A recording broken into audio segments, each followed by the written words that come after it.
बड़ दिन में आज तोर मोर भेंट होई ऐसे सही बात है ना। हाँ बात सही बात है। देखो तो चांदनी रात है हाँ?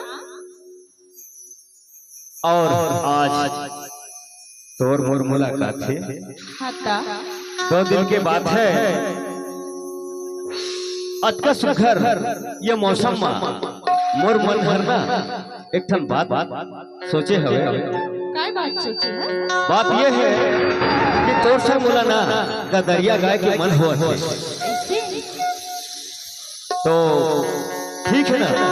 हाँ बा तो ले सुना ना। तो आँखी दिखे तोर कजरारी गोरी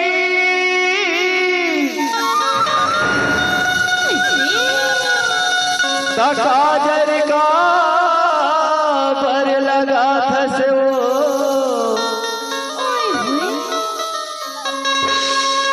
और तोर माया मोरे धस मारे है पगले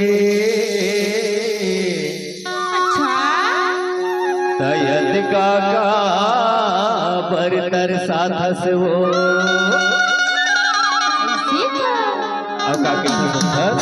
लेना बंदा आई तोरे खोपा मा चंदनी गोंदा फूल हवे वो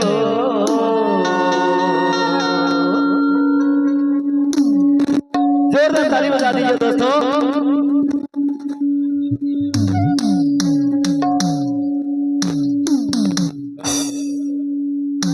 आई तोरे खोपा मा चंदनी गोंदा फूल हवे वो अब का कहते सुनथर लेना बंदा असिर तो कई थो रानी तोर पर मया हवे वो असिर तो कई थो रानी तोर पर मया हवे वो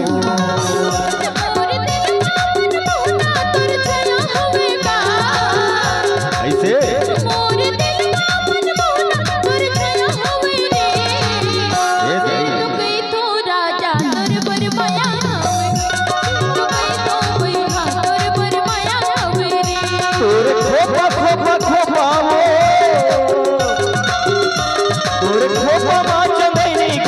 फूल हवे वो अब का कहते सुनथर लेना बता लबारी तो नहीं मारा थस ना।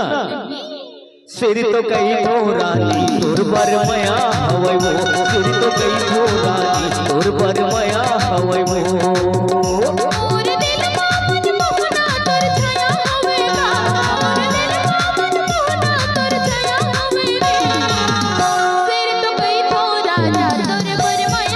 लहले लहले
यो मोर दिल के रानी लखनऊ आवाजे धीरे धीरे तुम्हारे अपने रंग रंगावाजे यो मोर दिल के रानी बड़ा घर दिखा जी बाप गुलाब के दिल में जादू चलाना जी ये गपते रीला टूरा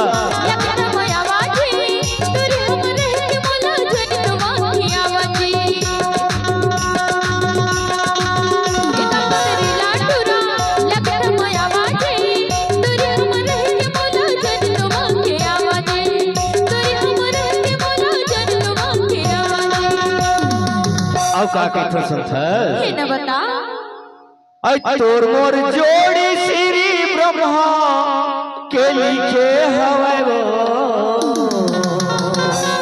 सुनत हसो अरे पान ला खाए और मुहेला करे लाल पान ला खाए मुहेला करे लाल सगवारी ज्यादा मया झट करबे नहीं तो जानथस का हुई हो जाही जीव के काल ऐसे और तोर मोर जोड़ी श्री ब्रह्मा के लिखे हवै वो अच्छा और सुनत हस बताना सिर तो कई थो रानी तोर पर मया हवै वो सिर तो कई थो रानी तोर पर मया हवै वो